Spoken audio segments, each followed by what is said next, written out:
Sibirong. Sibirong. Sibirong. May mga ikanat.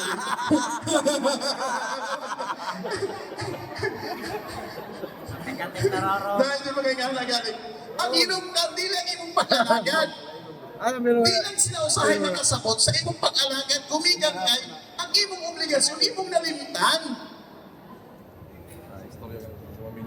Ang imong obligasyon, imong nalimtan. Isa talong. Di man sila karoon ng kompetensya. Pag-coincide man sila gawa, di ka mag-away na. Ang problema naman, gumigan kay, gamito na ito ang atong pagpangalagad, nga rason para din kita makabuhat sa atong obligasyon sunod sa panimalay.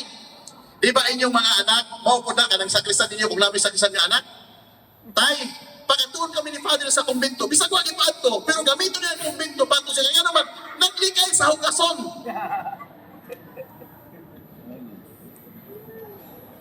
Naglikay. Kaya pero medyo ito mga istorya mga asawa, nga nag-uno sa mga, kakawin ko nung sa mga, padriyak man ako mga isog, padri na mo alaga to ako ba na? Ang problema, padri, kaya ano man, makalimot nas na niya sa may amo bugas. Laman kayo pagkaroon, amahan man ka, sa iyong provide sa panginahanglan sa iyong asawa, sa inyong pamilya, kaya kung mag-provide mo, di ba na magbagot-bog? Correct. Reson po, sige na kakasaulugan, kung di ako na kayo magbugas sa inyong bahay. Sige kasaulugan, kasaulugan dito, kung di ako na kayo katapat sa iyong asawa, reson po na, kasalanan na. Nagkabog na eh. Di ka buha sa imong asawa, papakabuhat to sa simbahan. Di ka buha, ati man na sa ati man na. Kay ang kasuko o ang kapungot sa pagpangalaga, dili gumikan kay sayong ang atong pag-alagad. Gumikan kay adunay mga responsibilidad nga atong makalimtan kung mga lagad na unya gamito nato ang rason sa ang simbahan nga trabahoon para ma-justify nato kung sa itong mga butang na akong nakalimtan sa panimalay. Dili na mao. Unya ka naman nga, pas ako magiging prioritize ang panginahanglan sa Ginoo na ayan ko ng istorya ni Hana kay dito na maong inungdan.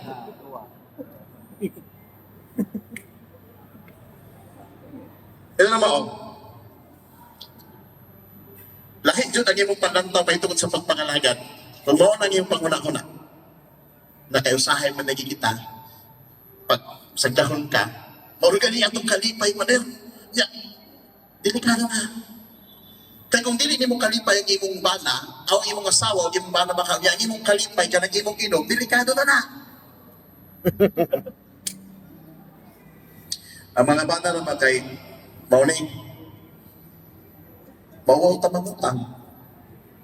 Bawal tamangutang o sardinas, bugas, anak. Aptik tamangutang o tanduay. Kala. Dahil pipila lang nga mga tuban. Pero kasagaran pagpangutan sa Panginoon sa balay, ang pangutan, ang bana, awang asawa, o yung sugo. Ang bana, ikaw dito, kuha dito. Talag sa nagpabakit ang asawa, o bana nga ka ng mangutan o sardinas para ipakaon sa balay. Pero aptik ta mangutan ng tanduay. Correct. Wala, para ilista na ko niya. Ako na ba naman? Diba? Pisan gali sa pagkulang na nila. Ganitong kaulang nila yung nakaya na ito, ano mapasa ko galingon. Pero para sa pamilya mag-isong ka. Lista lang, pre. Ito lang. Abog. Kami nagpahagit na ta. Jesus, panggawas na. Nato yan kung kaamag lagi nga. Permiwa. Urat-uwa. Pero inom na. Nasintigit. Mga iyang anak. Wala yung ikot na. Hagit ang sindikit. Na. At pinusupususan ng tagtaguan sa break mo gawas. Oh, la. 20 ako. 50 ako. Pero na ito kaabang usap nga. Kusog na pa inom, ikabay mo takway.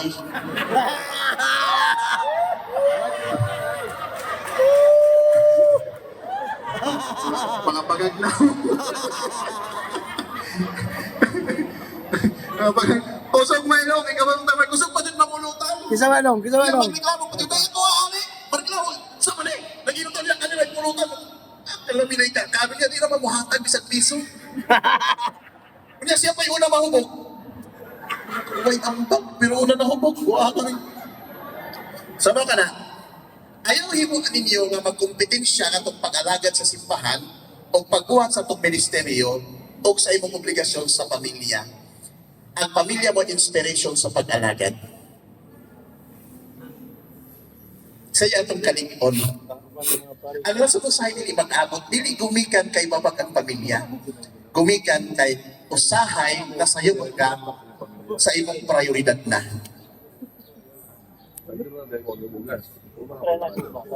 Way asawa nga masuko nga kung ang bana pag before mo lakaw implas na ani mo. O ani pasar mo lakaw ko unya na to magtuan. Kunya na to pagbalik na podingan po. Di naman na masuko ang asawa. Ay itong kaabag sa hibaw, itong presidente namin, brighters. Lakaw siya alas 4. Labi na, hold yan ang mga activity. Lakaw alas 4. Paglakaw niya alas 4, niya, mga alas 4 na kung sa hapon, wag makauli kay ako man gibo na banon. Mau. Kasi masuk ko rin mo asawa. Di na kipats. Kabalo ko diskarte. Diya pa tao doon, dito misa kaning Costco namin ang halad o ka ng mga barilis ka tag 20 kilos. Kaya panghatag naman ito. Mau po didi. Yan ako itulong ka buok. Yung si Mau Pads. Pahangiw ah. Saban, ako na nag-isa. Nga naman, mau na akong rason pa din na masuwa ako asawa. Bit siya. Huy! Pagtanong niya, sukuri ako! Pagtanong, wala ka na kuluris na asa mo niya mag-ipalit. O, di mausap na tayo. Palasakin mo. Eh kung kasayod ka nga nakakihimo, o niya nakahimoon, o niya pagulin mo na ay away nito, kuha ang kiliti. Kung sa'y paborito niya, panaglitan, ganahan o ganang sinugba nga baboy. Pag uli ni mo, palit ka. Pag magsugpo ka. Jesus Maria, pag makahamot na daw ng zatong sinugba, maundan na. Ang problema nato, kita pa'y masayo, kita pa'y masuko. Correct. Kita pa'y nagmagulang, kita pa'y reklamo. Yung papel din. Pagkakawali ko, no? Himuha nga inspirasyon ang pamilya. Ayaw siya himuha nga babag. O kung pananglitan mag-conflict, timba nga kung kinsay mas labing dako. Kaya pwede naman kamuhangyo. Ba ikaw lang sabay, kailangan ko ikuan sa pamilya. Di masuko ang Ginoo ni Ana. Di masuko ang Ginoo. Makasabot siya. Di masuko ang Ginoo ni Ana. O na, ayaw dyan yung mga pagbalik-balik ko na kung nga naman kasagaran yung mga reklamo sa ako, katikis na o kaamag, Pats, dili makasabot ang akong pamilya, Pats. Inunta ka, ang dili masabtan dili ang imong pag-alagad, ang imong prioridad. Kay usahay na putol ang imong obligasyon, gumikan kay sa pagdawat nimo sa maong misyon, nakalimtan nimo nga naa kay lain na obligasyon. Before ka gitawag sa pagkakaabag, una sa tanan, pamilyado ka. Ug lasayod ang pari nga pamilyado ka, ug naa kay prioridad ng imong pamilya. So plus tarasak sila. Mabito na ang pari, kasayad ka mo, before siya ma-ordain or after sa pag-ordain, ang pinakauna niya nga pastor ng iyang pamilya. Pananglitan kung naay nagpuyo-puyo niya, nga eksoon iyang kaslon. Iyang kaslon. Dahil gani, usa ka pare nga, ang iyang tatay na biyudo, niya karon nakakitag mamords. Kaya pagkasay niya sa parokya, nibisita niya ang tatay. Pagbisita siya ang tatay, nakita mo kusinira, o niya nga mong ang kusinira na mo during the time, kay mamords man, nakainad lang sila. So wala ka ba ng pare nga nag-text sila, iyang tatay kung kusinira? Tingala lang siya ng iyang tatay, kada simana mong bisita na. Abi na pare nga, pinangga ko ni tatay. Pinangga na yung kusinira sa iyang tatay. Bisita. Nagkasinapot sila nga magpuyo. O niya, minyo ang problema, kaya ang iyang kusinira, adunay pensyon.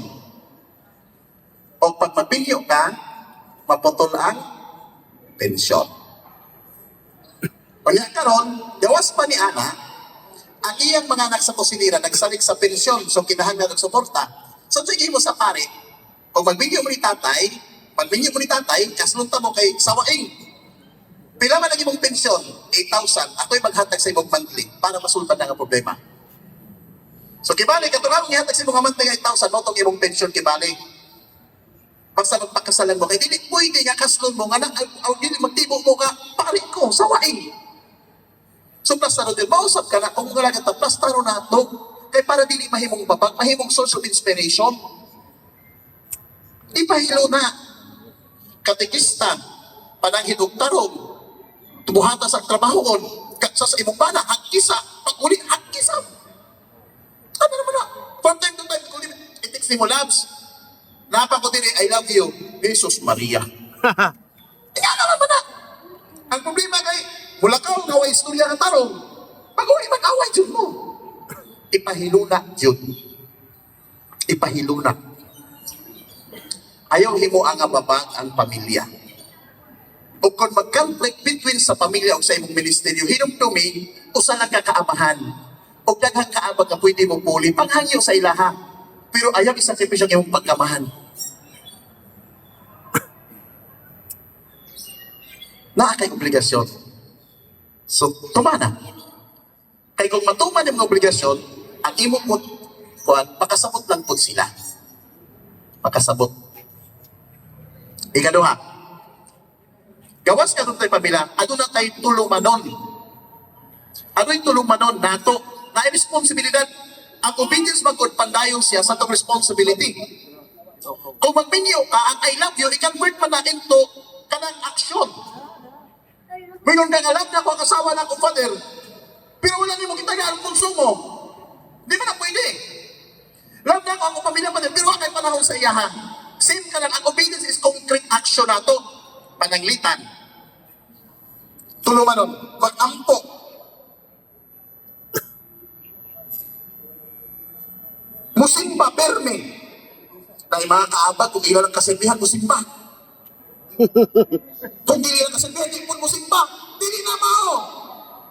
Kaya nag-alagan, mga kinanan, i-cultivate di ba ang imong yes, ang imong obedience. Kung ang part sa cultivation ni Ana, wampo ka. Kanunay. Nagampo pa ba mo? Tidak, uupo na yun, sama.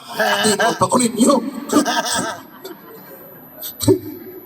O sa inyong pag-ampo, gumikan kayo nagtuo mo o gumikan kayo nagkinahanglan mo?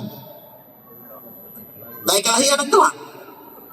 Ang atong pag-ampo usahay, ang kasagaran, majority, ang pili na ito nilipindi sa atong panginahanglan, dili sa atong pagtuo.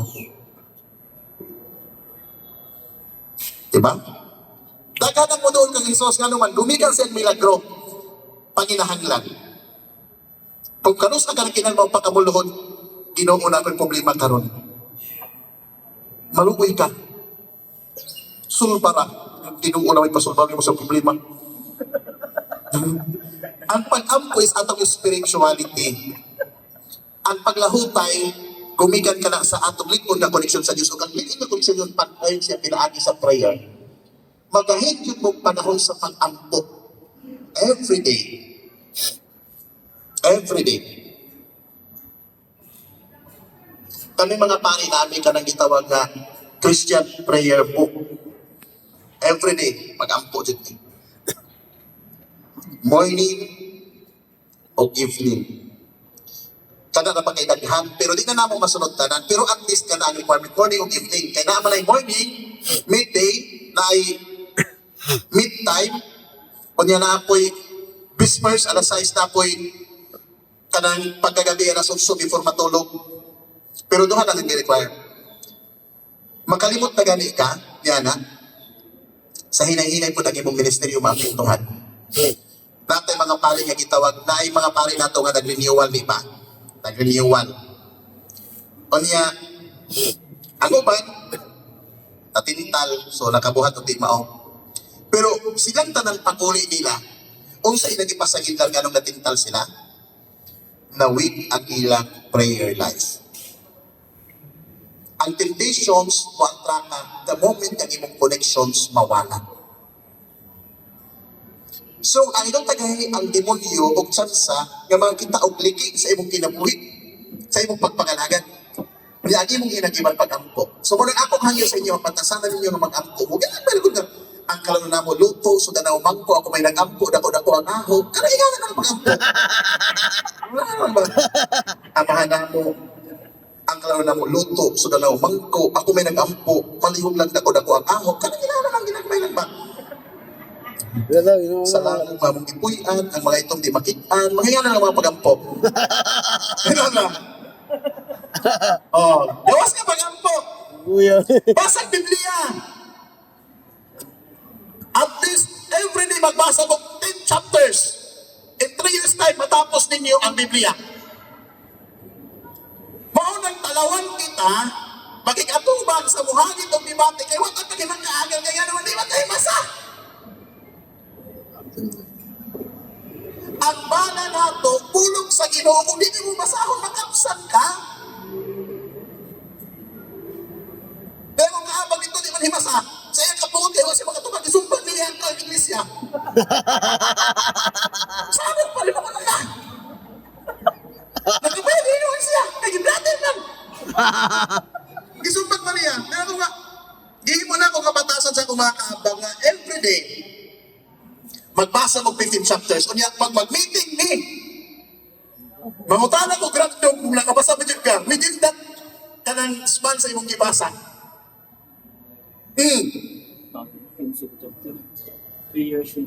Kaya ko, kay para, nakawin sila ni Ana. The moment na mabasa, manggut ka, sa hinay-hinay ma-in love ka sa pulong sa Ginoo, nga naman istorya na sa gugma sa Diyos o sa imuhan. Makasabot ka nga nung ingatong nahitabo. Dito kayong istorya, ang Ginoo paagihon kay kalistanan nga naman gumikan kay himuon kaniya kasulbaran pag-abot sa panahon sa kalistanan sa uban. Kaya na ba yung Diyos? Pananglitan. Kinsa diha sa Biblia katong kabalo mo interpret sa damgo? Say? Kinsa say? Kinsa man day? Say?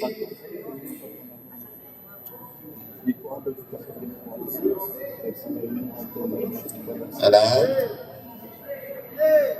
Katong kabalo mo interpret sa damgo? Say? Joseph. Tama to. Pa si Joseph? Ba? Di, tanaw ang istorya ni Joseph, oh. Kung yung sa pagpasal sa Ginoo, ay nagkaya naman, tanaw ang istorya. Nagsino sa kanyang may iksuon sa iya, kay pinangga siya. Sa kapuhon sa iyang iksuon, pag-iunta siya. Kung nang isa naging ano lang, di lang ito pag-ibaligyan ng lato. So, gibaligyan siya. Diba? Asa siya gibaligyan ka to sa Egypto.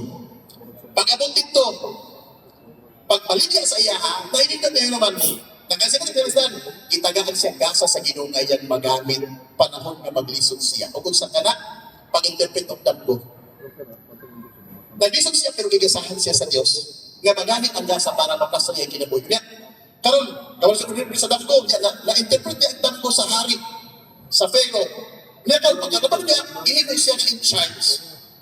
Nga naman, yung ingatan tayo, gumigan ka na plano ang Diyos. Pag-alok sa kanubo, himuon niya ang kaling nagkalisod o magtaban sa kalisod.